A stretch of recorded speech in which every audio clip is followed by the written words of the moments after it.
With your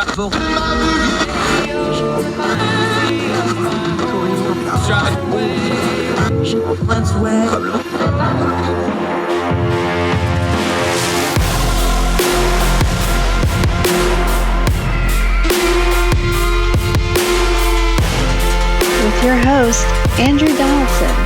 This is Heard Tell. Welcome back to Heard Tell. We're so excited to get Eric Garcia back on. He is the congressional reporter for The Independent. He's also a metalhead. We'll get right into that in just a second because Gojira was the best part of the Olympics thus far. Yes. He's also an author. We'll talk about that in a little bit. One book in the pipe, one that's already been out for a while, been doing great. Eric, how are you, sir? Great to see you. Doing all right. Good to be back. Fantastic to see you. Let's just get to the Olympic controversy. I think the Les Mis push into a decapitated Marie Antoinette pull-out shot to Gojira on the prison wall was one of the best things I've seen in decades. What did you think? That was so much fun. That was incredible. I was a huge fan of it. I mean, I was like, when I saw Gojira, I was like, oh, of course. Like, I forget, like, because like I listened to Gojira when I was a teenager. I was like, oh yeah, they're like a huge global phenomenon now. It was very incredibly French and incredibly metal in the best ways possible.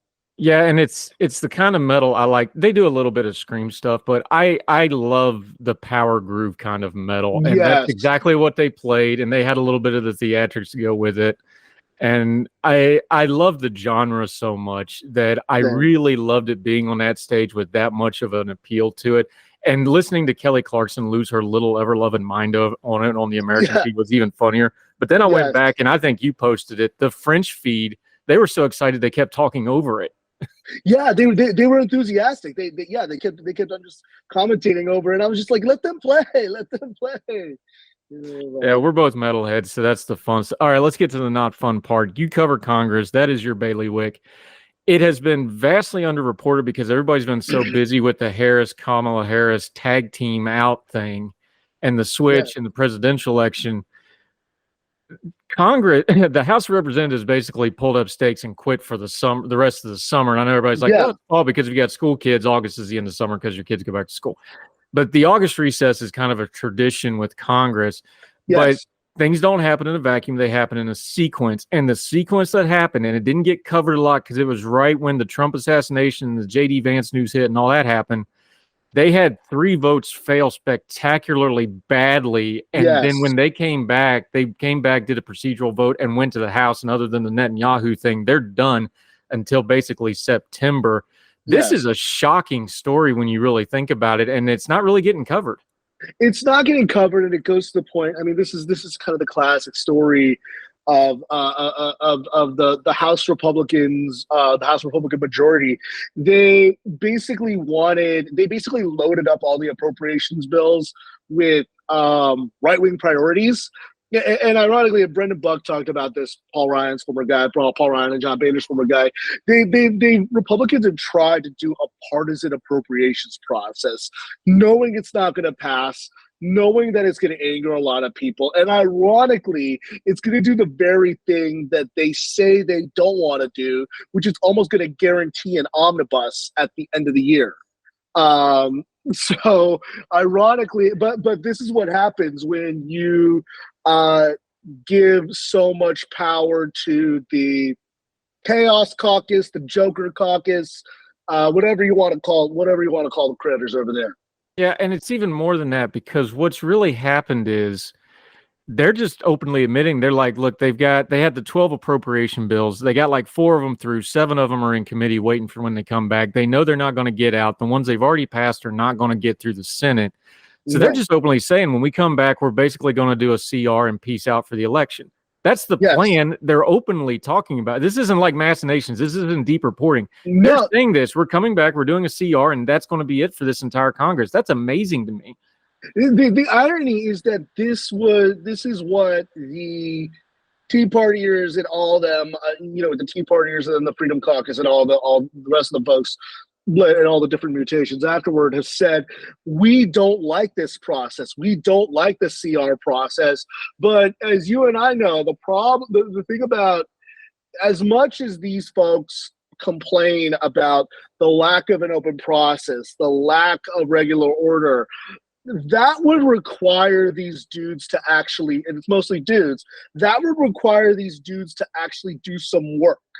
That would require them to actually sit in committee, work with Democrats. I mean, Kay Granger stepped down at the end of last year, so Tom Cole would need to actually work with Democrats, work with the Senate, correspond and coordinate. That is not fun. If you, it's less fun than going on Fox News or going on Rumble and pontificating. Yeah, and Chip Roy, to his credit, although he wants it both ways all the times on all things, he always does. He even came out and he was self-serving saying it, but he wasn't wrong. He was saying it openly on the floor of the House, going, "Name me one thing, either side, come down to this microphone and tell me what I'm supposed to go back and run on." Now he's running in a safe district, so it doesn't matter because all he has to do is the buzzwords. But credit where it's due, he ain't wrong. And one of the things with the switch, and we'll get into the Harris and Biden stuff later. One of the things with the switch, though, was a lot of that had to do with, can we save the House? Talk to that a little bit, because when you talk to the House and the Senate folks, look, the Democrats might be able to split. There's a couple scenarios where they might get the Senate, but it's very unlikely just because of the geography and Manchin and a couple other things. The House is very much in play, and especially now with the enthusiasm gap getting cleaned up, even if Trump wins, there's more paths for them to get the House than not. Talk about that aspect of this, because underneath it, if you listen, especially to the Chip Roys, the people that have a little bit of power, the Mike Johnsons, they're worried. They really do act like, not their words, not what they're saying, the way they're acting with the CR, with the lack of stuff, they're acting like people that think they got a good chance of losing here. Absolutely. I mean, I think it's important to remember that. So the day after the debates, the House had its flyout day. And this flyout days are normally chaotic. But Democrats were almost in a daze after the day after the debate. They were, I think it's fair to say, they were terrified. And I mean, I think, and multiple other reports said this. Basically, they were going to Pelosi saying, "Mother, may I?" Create some distance with Biden, or even say Biden needs to go. And then conversely, I think what was interesting was after that, there was a dynamic up until the debate. There was an assumption among House Republicans that, we might lose the House, but Trump's going to win. So things aren't going to be too terrible. And we're going to get a Republican Senate just because of Ohio and Montana and West Virginia. And if Trump wins all those and all three Republican challengers win those, and then that's the ball game. So we're going to be okay. Afterward, particularly after the debate, but more so, I would say, after Trump got shot, there was a feeling that we don't need to worry. We might be okay. These districts are going our way. This might all work out for us. Now, the vibe is, as one Democratic strategist said to me, this is not a data election. This is a vibes election. The vibes shifted last week. It was interesting. I was talking with one Democratic congressman, and he said, he opened up his phone on Monday, and it just, blew up with donations.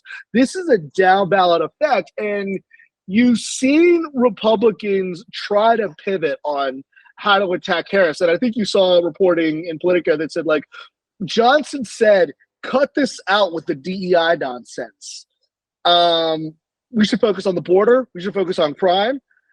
But of course, House Republicans can't help themselves. So, but you're right. The actions that they're doing, that they're waiting for a CR and then they're going to try to do an omni at the end of the year.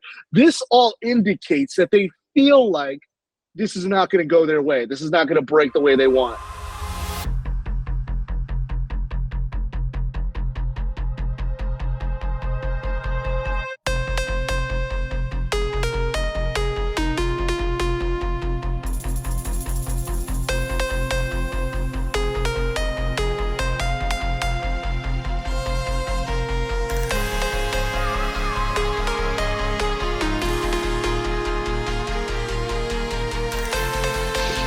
Eric Garcia, you just brought it up, so let me touch on it real quick.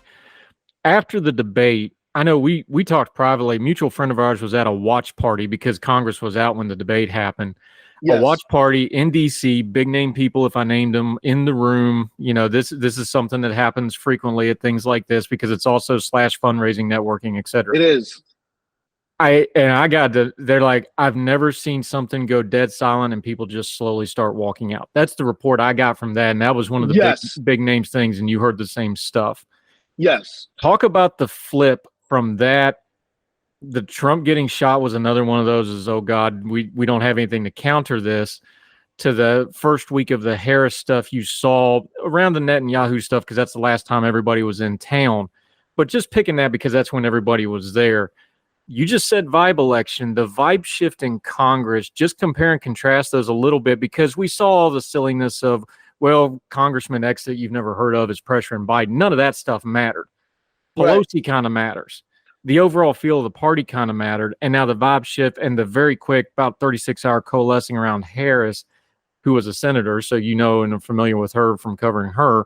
Yeah, that does matter. Talk about that contrast from that debate. And you just mentioned it. Just walk us through the change and how the Congress critters and the senators are dealing with it. Yeah, absolutely. So like the day, the House was in the day after Biden stepped aside. And, you know, it was interesting. Like, it was funny.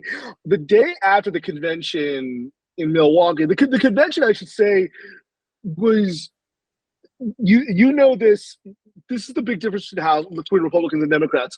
Republicans like to fight out in the open, and they say, this is good for democracy. This is good for all of us. Let's air it out. Let's do it in the open. Democrats are like, look, let's hash this out in private, and then let's have a unified front out in front of everybody, and we'll be one big happy family.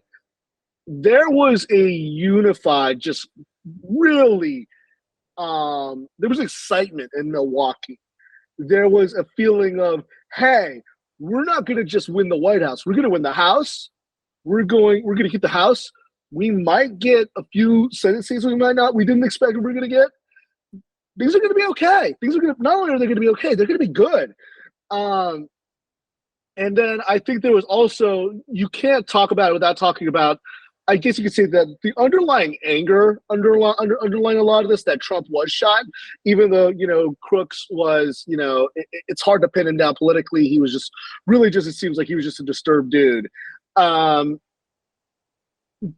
was definitely a riding high, and it was combined with the fact that Biden was collapsing, combined with the fact that Democrats were all saying, all saying Biden needs to step aside, combined with the multiple reports that Pelosi was trying to shove Biden off stage left.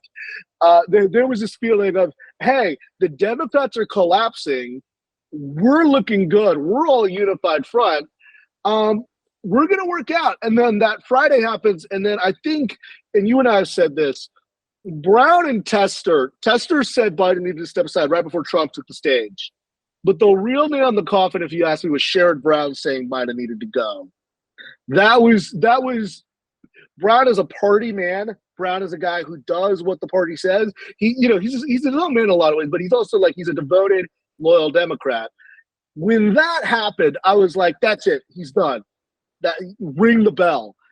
Because you couldn't, at that point, you could no longer just say, well, I got the CBC the Congressional Black Caucus in my pocket. You could no longer just, that was becoming a weaker and weaker alibi. Then on Sunday, it was almost instantaneous. Biden puts out his letter. Within 30 minutes, he endorses Kamala Harris. And that, I think, the big fear that Democrats had was twofold. So like, was threefold. When Biden collapsed at the debate, there was, I remember texting Democratic sources, they say, replace her with Harris. And they were like, we'll sort it out later. They knew Harris had big liabilities, but they're like, we'll sort it out later. Or some people were worried, but then some people were afraid, well, that would look like a coronation, so we don't want to do this. And then some people said, but an open convention would be just a mess. Like we can't do this. Biden stepping aside and endorsing Harris allowed them to get the best of both worlds, where they didn't say this was an official coronation, but they all kind of just got on the train. It was very similar, I would say, to after Biden won South Carolina and you got the whole you got the whole family behind, on the train with Biden before Super Tuesday. It was very similar to that, and there was this feeling of there was almost this sigh of relief from Democrats from every wing. A lot of Democrats weren't happy with Netanyahu coming and basically getting a partisan address. But even then, they kind of were like, Netanyahu's getting Netanyahu, but we're fine. We're going to be okay.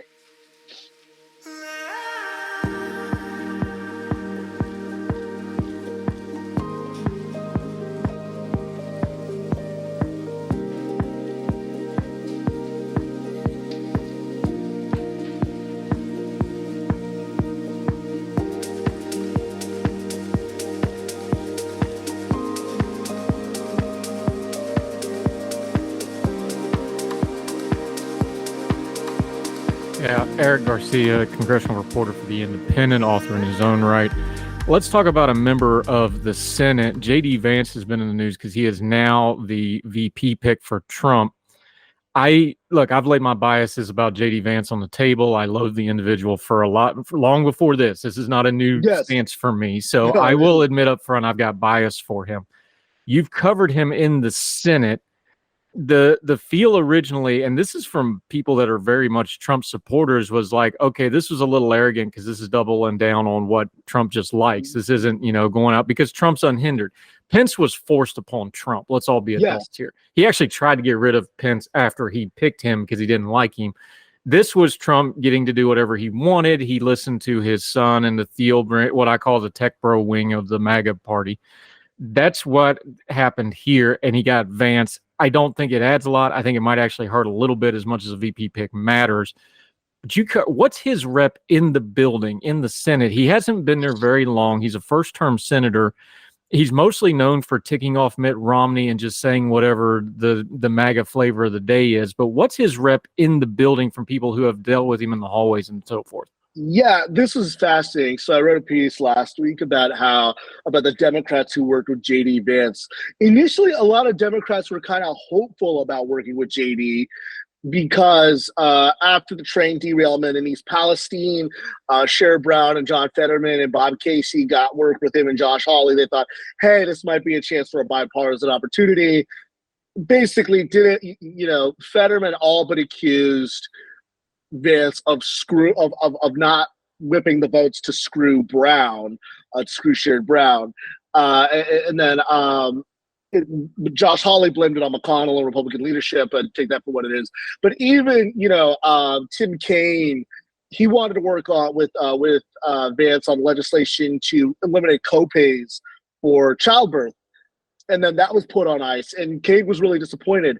But more than that, the reputation for Vance has always been that he's Trump's eyes and ears in the Senate.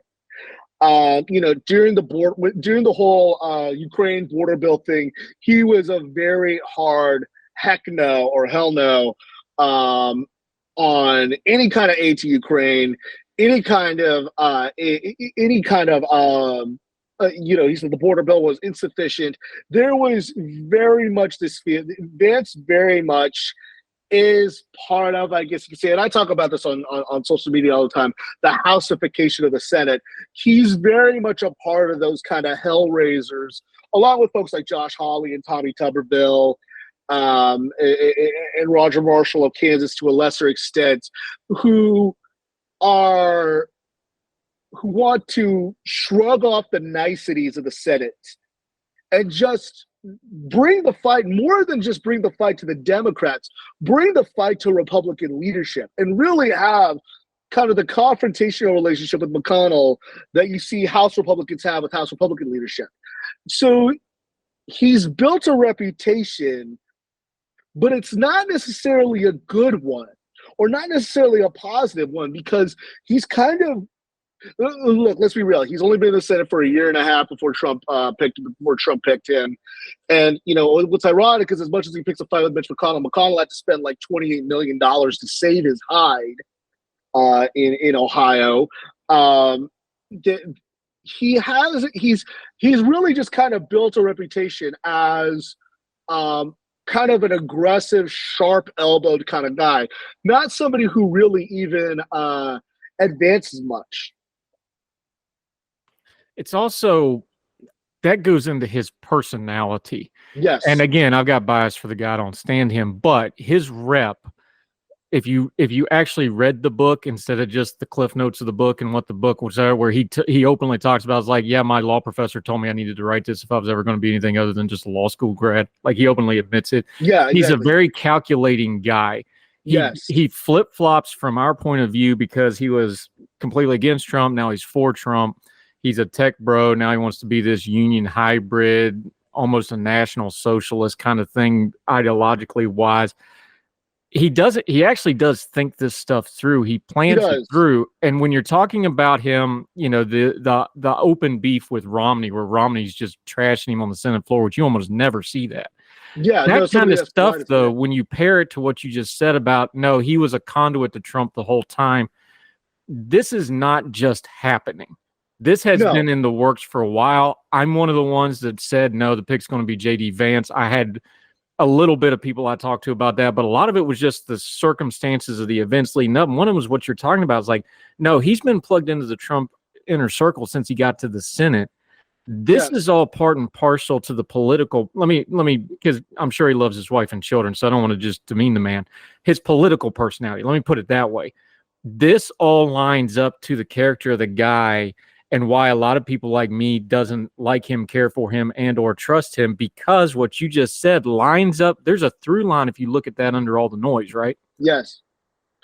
Absolutely. You could cut through the noise. You could look at the through line from his time at Yale. You could cut through his time when he was in the Bay Area, when he was working at Mithril, and working for Peter Thiel. There is very much a through line of, this is a guy who very much wants to gravitate toward power, and wants to gravitate toward achievement and accomplishment, but for better or for worse, has always kind of needed a host. He's always needed somebody who's kind of a mentor. You know, when he was at Yale, it was basically his professors. It was people like Amy Chua. When he was in the Bay, it was Peter Thiel, and it was all it was the tech MAGA, the hardware side of MAGA, as I like to call it. And then now it's really the Trump wing, and basically, Tucker Carlson all but admitted that he basically tried to influence Trump when he spoke at the RNC, and there was a report in the New York Times that Tucker Carlson basically said, "Don't pick Marco Rubio because the CIA would assassinate you." There is very clearly, Vance came to the Senate specifically as a MAGA guy. Because there are other senators, make no mistake, who have MAGA flavoring. Eric Schmidt, Katie Britt is trying to straddle the line between the McConnell and the McConnell and MAGA. Roger Marshall is very much one of those guys who's very MAGA. But Vance explicitly was the Trump guy in the Senate, particularly because the other MAGA guys all flamed out. Your Dr. Oz's, your Blake Masters, all those other folks.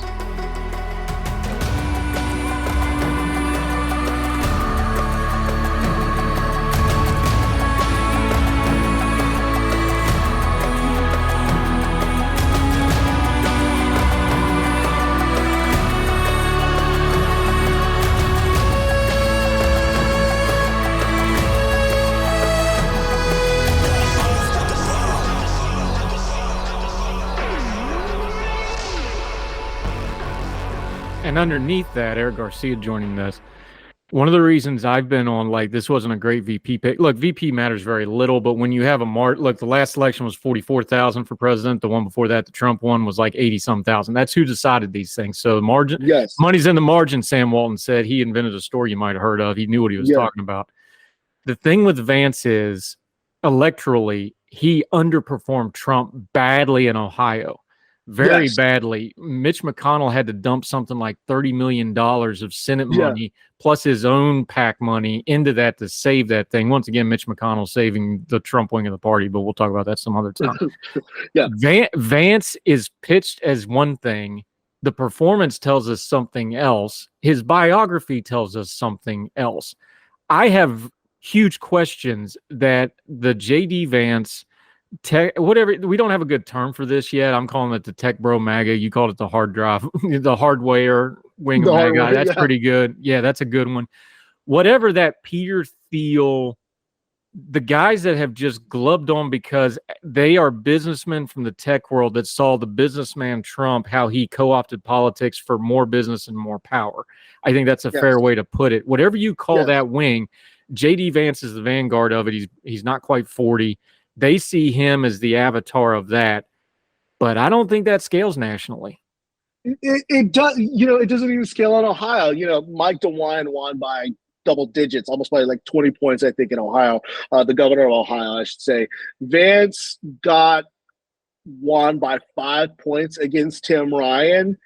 Now Ryan and that race was even in September. Not to interrupt you, but he was really in trouble in that race. He was really in trouble, and that set up alarm bells. And because Rick Scott just didn't know how to run the NRSC, it required McConnell to say, "Fine, I'll do it myself," and just pour in millions of dollars. I think it was, like you said, it was something like 28 million combined with PAC money and all that. It wound up being something around more than 30 million. Just to drag Vance over the finish line in what should have been a layup. And this is important to remember. In the Ohio Republican primary, Vance was in some polls dead last among folks like Josh Mandel, who's the state treasurer, Matt Dolan, whose family helps runs the Cleveland Guardians. Trump picking Vance pole vaulted him to the front. But then the problem was Vance still had all the baggage that everybody was saying, so it required a caterpillar crane to get him across the finish line. And I think that what you're seeing now is that, and other people have talked about this, Trump and Chris LaCivita and Susie Wiles, his campaign managers, basically were expecting a Trump landslide. So their whole feeling was, all right, let's just, and you said it earlier, Pence was needed to solidify. Trump didn't win regular churchgoers in the 2016 primary. He needed a Mike Pence. Now he's got the evangelicals in his pocket. This was we ball. We're doing things on our terms. We're doing it. We're doing what we want. We don't feel a need to grow the tent because people are just going to vote for us anyway. Joe Biden is historically unpopular. This was not like picking, for a while, people were saying that Trump was going to pick a woman. Then, we all know what happened with Kristi Noem. He was never going to pick Nikki Haley. But even someone like the goal of a running mate is to do no harm. I think Doug Burgum would have been that way. I think even Rubio would have been that way. This is, now we got story after story about J.D. Vance and childless cat ladies. So. Thank you for going with the cat lady one and not the other internet meme going around right now. We want to keep this a family-friendly show. I'm staying away from that. He's screwed over Appalachia. That's enough for me. I don't need to know what else he does in his private time. Eric Garcia with us. Let's go to the other side now. Former Senator, current sitting Vice President Kamala Harris. Here's my state of the race. You tell me what you're hearing from the people you talk to. Go ahead. I'm not going to look at a single poll until about 2 weeks after the DNC because we've got the euphoria, however you say that word, if I'd actually finished college on time instead of waiting and doing it online. Euphoria of the switch, that's boosted everything. You have the fundraising money, that was just a dam breaking where things have been held back and people got excited. Yeah. Trump's kind of spattered and sputtered trying to figure out how to readjust to it. You have the Vance stuff. She's going to get another bump around the DNC, and then I think about a week after that, we'll know where we're actually at. However, here's where I think she is. I think the Harris campaign needs to act like they're behind because they still got to dig out of the hole that Biden gave them. They're back within the margin of errors in the 7 key swing states, but she's still behind in almost all of them and tied in one. She did shore up some places like Minnesota that started looking like they were in trouble. And now it's back to where it traditionally is, 5 to 9 points, something like that. This has stabilized the race. People are excited because it went from doom to stabilize. I'm not sure if President Biden was healthy, if he was the Biden of the spring, if he was the Biden of 2020. I'm not sure the dynamics of this race really changed all that much until we get after the DNC. Because right now this isn't really Kamala Harris running for president yet. This is all the events around it, right? Yes, I think about exactly. 2 weeks. I think about 2 weeks after the DNC, you're going to have, because most people still have. I've said this about candidates on the stage, like most people still haven't heard her talk, or they haven't heard her talk since Yes. 2019, and they just don't pay attention. They Yes. haven't seen, when she has to campaign on her own 2 feet, then we will see somewhere around the end of August, 1st of September. Is that a fair way to lay all this out, do you think? It absolutely is. You know, it's important to remember that Harris's campaign in 2019, she basically dropped out because she ran out of money. They had the momentum after the first debate against Biden, which took that swipe at him, and they never really figured out how to capitalize on it. You're right that right now there's this excitement because Harris is new, because it's no longer going to be a Trump Biden rematch, which nobody wanted. 63% of Democrats wanted a different nominee than Joe Biden. There's a reason double haters was the buzzword of the past, 8 months. Now there is this. So Harris is benefiting from just, this. She's got, what George H.W. Bush used to call the big mo. The question, though, as he said now, is how is and I talked with a few Democratic strategists. We're 99 days out from the election. She has to stick the landing on everything. This is not, ironically, this is going to be very similar to the UK elections, where you have like 6 weeks of elections. She has to get the perfect VP nominee. She has to have a convention that goes off without a hitch. I do think that she and Trump are going to face off in a debate or two. I do think so. She has to do well in the debates. No room for error. She has to, I think, articulate and present herself in a way, because the two impressions people have of her are her 2019 campaign flaming out, and the almost Selena Meyer Veepish kind of impression people have of her as vice president, because in some ways the Biden White House didn't do her much favors, but also she didn't do herself much favors. Now she has the chance to reintroduce herself. And look, candidates reintroduce themselves all the time. Ronald Reagan ran in 1976. He wasn't the candidate at the time. He becomes the candidate in 1980. George H.W. Bush. Don't forget, Dukakis was beating Bush by double digits after the convention. And then the debates happen. So reintroducing candidates happens all the time. And but the tank, Harris, which is unfair, but it is what it is. Yeah. They were literally measuring the drapes.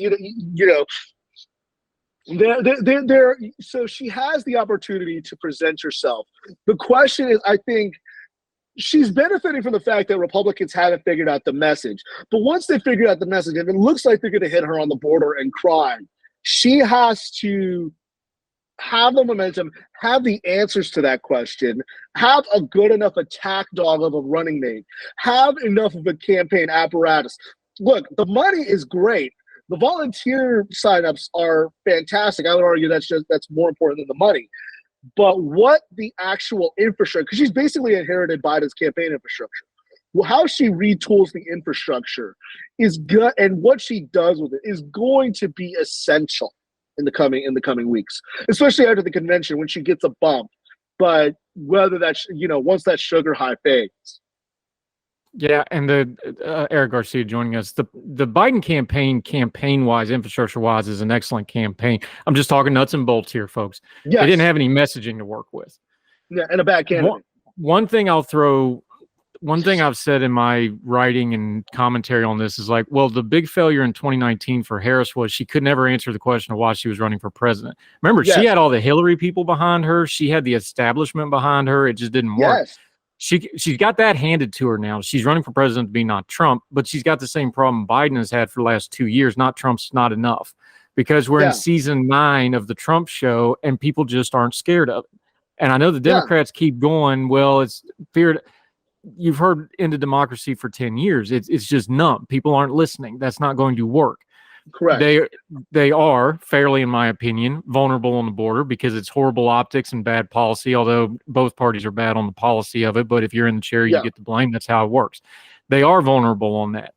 Can she come up with a message besides just not Trump? And I don't know. Look, the economy could tick up all of a sudden. That would help her.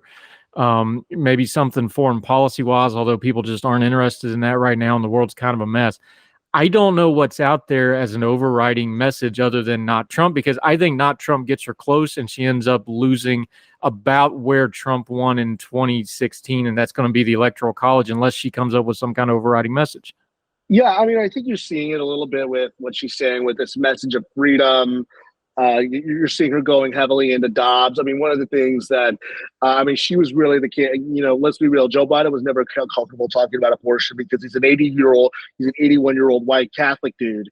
I think that Harris is going to probably dig more into that. I think she's going to probably dig more into.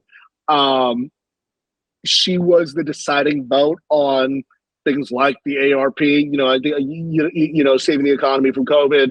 I think she's going to probably dig more into the climate stuff, signing on the IRA. The thing, I'll actually say this.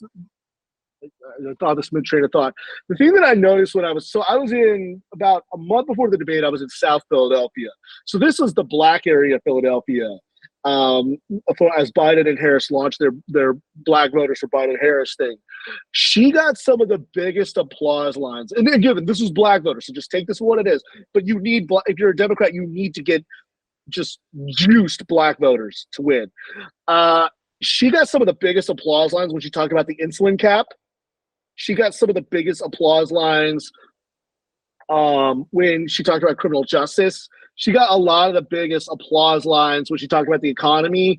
And I think those are going to be the main talking points that they're going to say. Obviously, Dobbs is going to be the big thing. That's the thing that's been the secret sauce for Democrats ever since 2022. But I think that you're going to see her build out more, especially on the on the insulin stuff, especially on the economy, especially on low unemployment. You're seeing polling saying that voters trust her more on inflation. Those are going to be the main things that she's going to run on. The fact that crime is going down, I think, is going to be the other thing that you're going to see, is that she's going to say that, like, look, crime went down from the pandemic, and I'm going to take on and I'm going to be the prosecutor who takes on Trump. There is going to be this kind of you're seeing the bits and pieces from the things that I've covered from her. How she puts that together in a message and in a coherent argument, I think is TBD at this moment. But you're seeing the parts come together.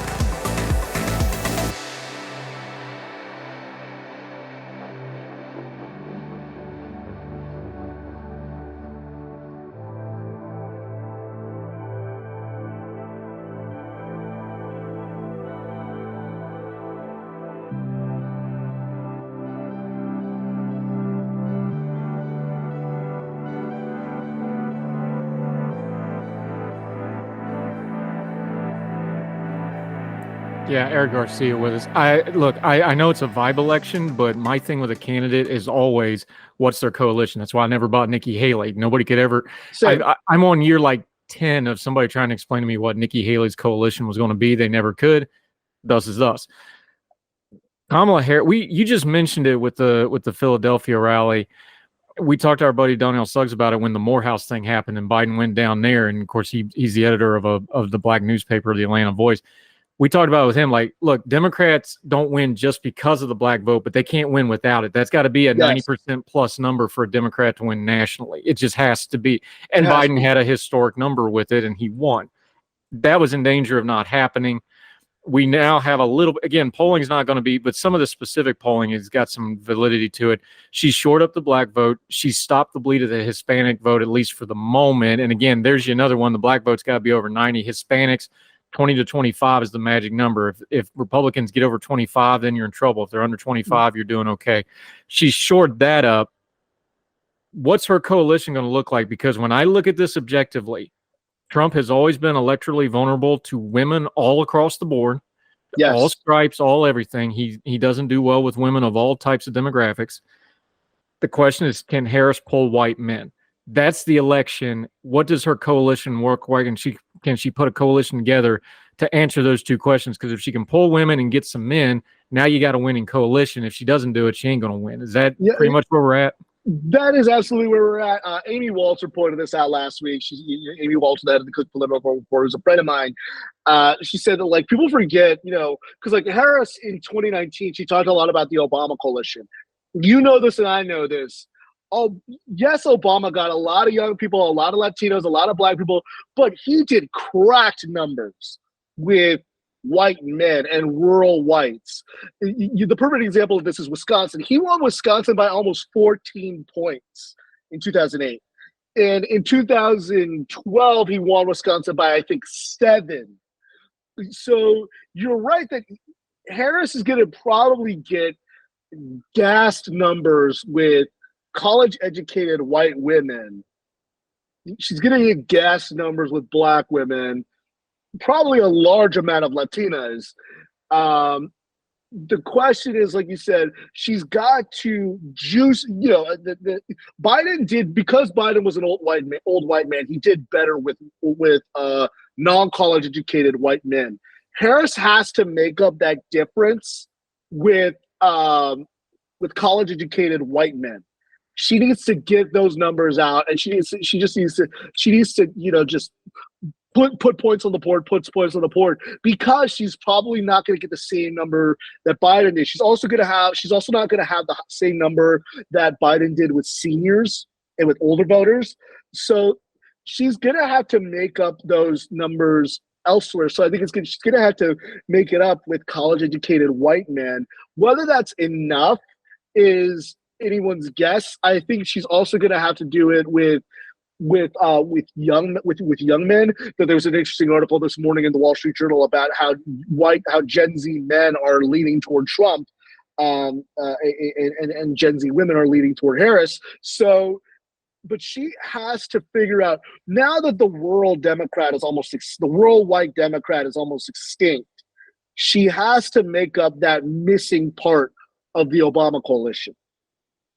And is there anything, because so much of Obama, look, people don't want to hear this, but Obama was a personality. He was a charismatic figure. You can't replicate coalitions that are based on a charismatic, generational political figure like an Obama. George H.W. Bush found this out when he was trying to run as the third and fourth term of Reagan. It just doesn't work when you get the new hot freshness show up in Bill Clinton, even though he was probably the most qualified man to be president in the modern era because he'd held every job in government. Yes. Look, we talked about the hardcore numbers and the analytics. Now we're back to the vibe election. I know people kind of go like, well, it can't be both, but yeah, it is both, because the average voter, whatever that is, they're not paying attention to the analytics like you and I do to explain a coalition. They're voting on vibes.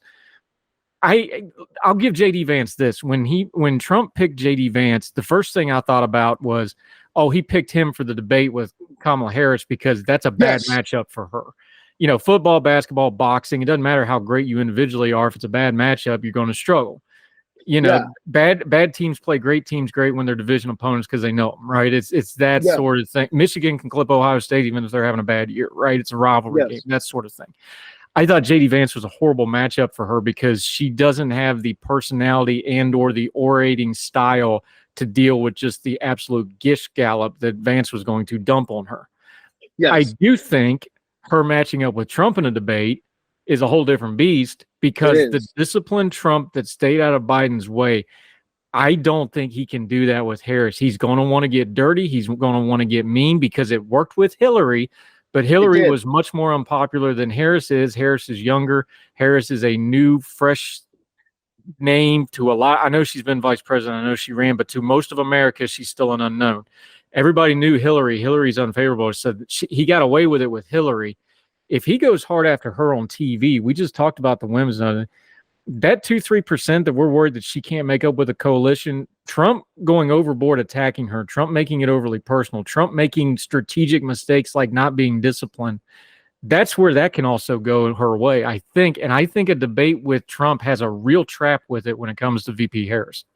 It absolutely does have a trap. And I think that, one of the things that I noticed, and I said to a lot of people laughed at me, was that Trump was incredibly disciplined in letting Biden make his own mistakes and basically seal his own fate. Yeah, Trump would say a lot of nonsensical stuff at his rallies, but really, and I give credit to his campaign, which was incredibly disciplined. They really just let Joe Biden talk and let the results speak for themselves. Now they're going to have to actually run a campaign and actually campaign against Harris. And the perils of it, if he goes too hard on her, if he, if you remember the town hall in 2016 where he was basically stalking her like Clinton, like a lion, if that comes out, one of the things that just sheer physicality. Like I've talked to Kamala Harris multiple times. I grew up in California. The first time I ever voted was when she was on the ballot in 2010. So I've known Kamala Harris for a while. Kamala Harris is like 5'2". And the optics of a very large Donald Trump stalking and following around and lumbering around Harris is not a good look. And I think that will be the thing that Harris's campaign should bet on and find a way to respond to it. Because I think that, I do think that Harris and Pence went match for match. I actually said for a long time, and you know this, and you actually agree with me. Pence is a good debater. Pence is a really good debater. He's very disciplined. I think that whoever that when it comes to Trump and Harris, because Trump doesn't have discipline, it's going to be very difficult for him. He was very disciplined against Biden. I don't think he's going to be disciplined against Harris. Whoever Harris picks needs to have that same kind of discipline. And it has to be willing to ride out the J.D. Vance gish galloping and then be able to have a good response.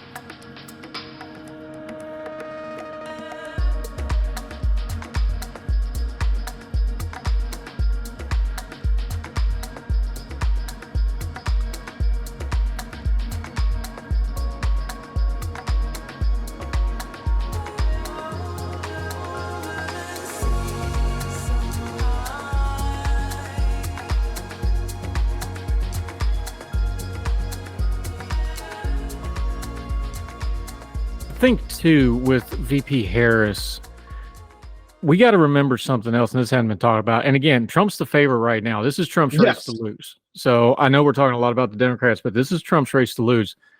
Trump's not the 2016 Trump. I don't think he can stalk a stage like he did then with the personality and the physicality he did then. I think one thing the Republican Party is discounting now is, and I think the Democrats are smart about this, the age thing really has flipped to how old Trump is, because you didn't talk about how old Trump was as long as Biden's in the race. Now that Biden's out of the race, this is a real thing they're going to have to come up with an answer for, because Trump's going to be 82, pushing 83 by the end of this lame duck term himself. Now you're back to the Biden argument. So they, in a way, they've spent a couple of years building up an argument that's now going to get flipped right back on them. If he, and I know that his thing's always energy, but it ain't the same guy. It's just not. It isn't. I still think he's probably the favorite to win, but if he the chance of him having a dud performance at a debate because he just doesn't have the energy, or he doesn't contrast as well if she comes out high energy, I think that's there. I know a lot of the MAGA folks don't want to hear that, but that's a thing. He's not the 2016 Trump anymore. That was something that you would hear from Republicans on other primary campaigns, in 2024, in the early part of this year, and in 2023, that they would say, look, Ken Cuccinelli told me the same thing. Ken Cuccinelli worked for Trump, and he worked for the super PAC that backed DeSantis. He was like, yeah, Trump has skipped a step. He's slower. And look, I've covered Trump. I've been to God knows how many Trump rallies. I've covered God knows how many Trump speeches.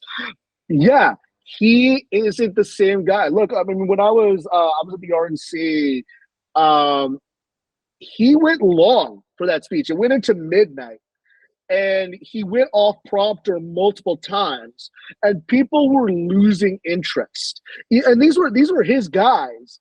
So, is he skipping a step? Yeah, he skipped a step. Yeah, he's a lot slower. Look, he's been doing this for 9 years now, and also just like, father time is undefeated, as Mickey Connell likes to say. He has lost a step. So if Harris comes out, and the irony is Harris is 60, and she's going to be 60 later this year, is that, like, if she just shows bigger, strength, and if she just comes out showing youth, then she might be able to crack this. She might be able to put up a fighting chance. Again, all the indicators show that this is still Trump's race to lose, but he can't have a bad performance against Harris. And also, I think him pulling out of debates is a non-starter.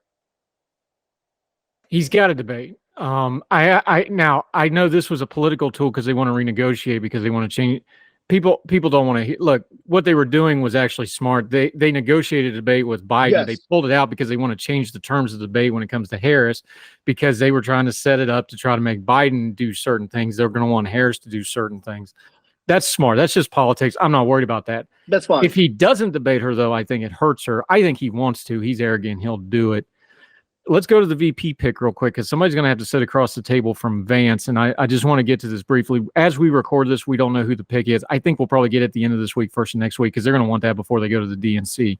Yes.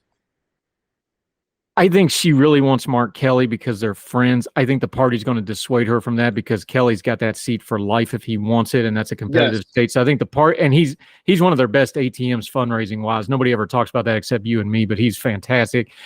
A minority Democratic Senate needs Mark Kelly in it.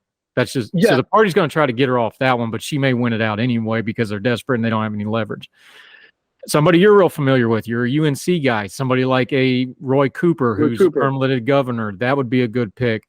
Wirtz up in Minnesota, he looks like a good pick. It's got to be somebody vetted. It's got to be somebody that's won multiple elections, somebody they don't have to worry about. They got to get him in there quick. Does she go governor? Does she go senator? Does she just YOLO it and go, let's really crank up the youth thing and just put Pete in there, although nobody really thinks he's ready, but he's good on TV. And if you're going to do the youth thing, I'm actually kind of rooting for that one because I want the content of it because I get paid for content. So does she just YOLO it with Pete? What do you think? What are you hearing? So one of the things that I've always noticed about Kamala Harris, going back to when I covered her Senate race in 2015 when I was working at National Journal, is she is one thing that she shares with Barack Obama is she's a very cautious politician. She doesn't take risks. I think that her instincts would tell her, like you said, to pick a Mark Kelly, but I think that Chuck Schumer would put the kibosh on that immediately if he has his druthers. Just because, as you said, he is perfect for that state. Kelly, I think, put himself more in the running when he came out in support of the PRO Act last week. I think that Shapiro, they were campaigning with her this weekend. Shapiro has the main downside is that Harris has locked support from labor, and Shapiro would immediately get questions on school vouchers. Also, there's the fact that Shapiro, yes, he's won multiple AG races, but he's only 2 years in as governor. He doesn't have the vetting yet. Everybody mentions the Israel-Palestine thing. I don't think it's as big. I don't think it's going to be as big of an issue. At the end of the day, the president makes policy. I think that if you're talking about do no harm, Cooper and Bashir would be, I think, the prime picks. I think Walz has raised the stock. He raised his stock mostly because he's been the guy who's been talking about how these folks are weird. But the ultimate thing the one downside that he's going to have, and I was talking with a friend of mine about this who knows Minnesota politics, is that he's going to have to face questions about Minneapolis in 2020 after George Floyd. That's going to be the main thing that they hit him on. And then also the fact that he went from being a pro-gun rural Democrat to being, a very progressive governor. I still think as of right now, Harris she would want to pick someone like Kelly, or she would want to pick, if she's feeling like, okay, balance the ticket, win the West, she goes for Kelly. But if she's thinking about a governing partner, her and Cooper have known each other for a decade, more than a decade.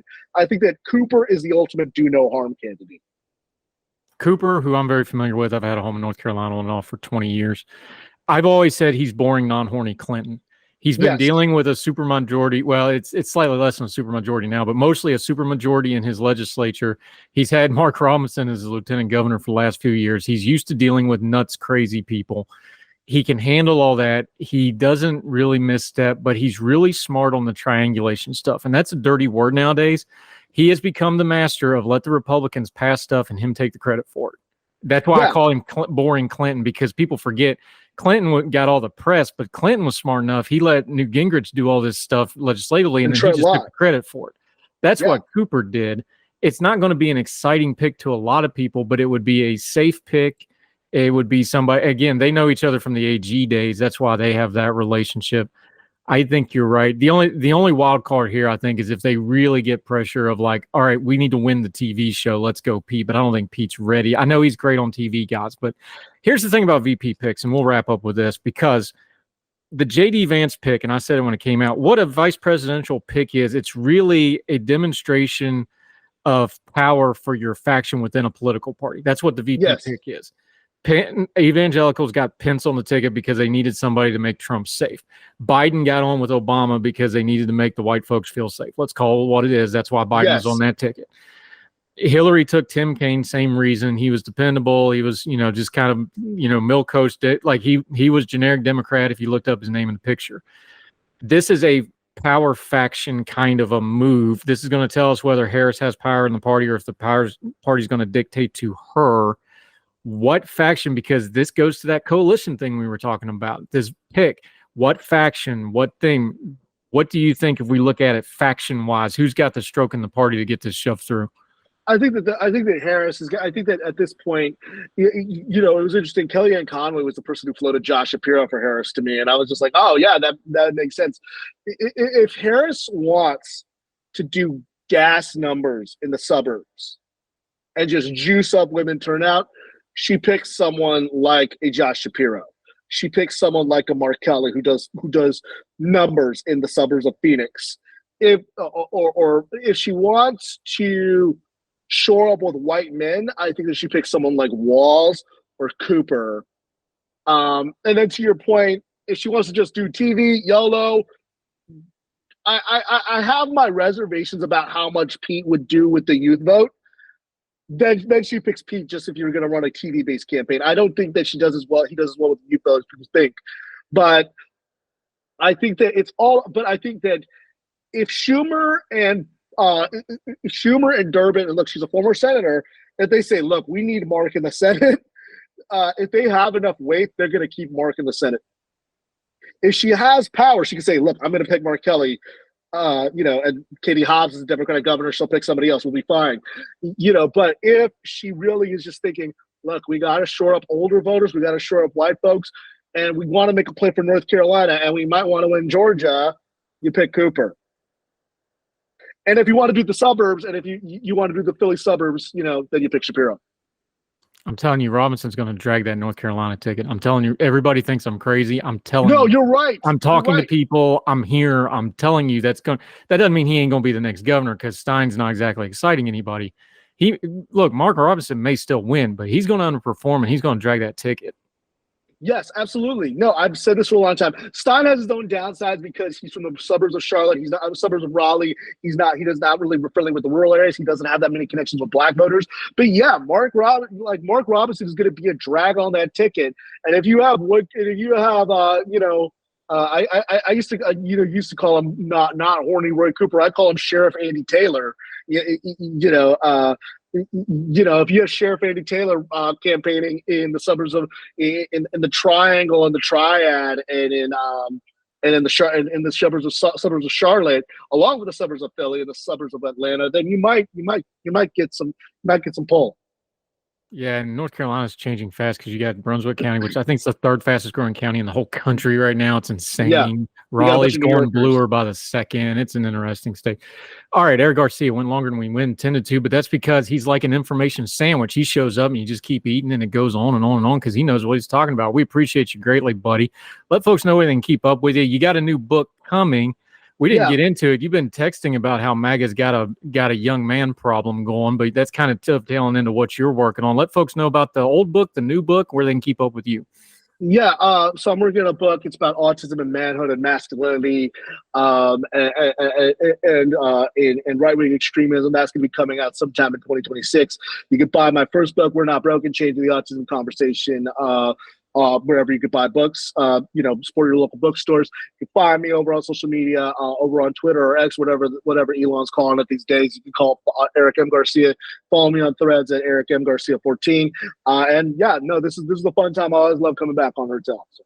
Is there going to be a book event for this male autism book that involves a train? It kind of has to, right? It has to. Yes, of course. We're gonna do it at Union Station in Washington D.C. So, yeah. No, well, I don't know if you want to gather there after last week. Maybe Tweetsy Railroad or something. Cass Scenic Railroad in West Virginia. That'd be a good one. We'll do that. Yes, exactly. We'll do that. Fantastic. Eric Garcia, good friend, good information. I rely on him a lot of stuff. He makes me look smart. Now he's going to make you look smart. Thank you, sir. Appreciate your time.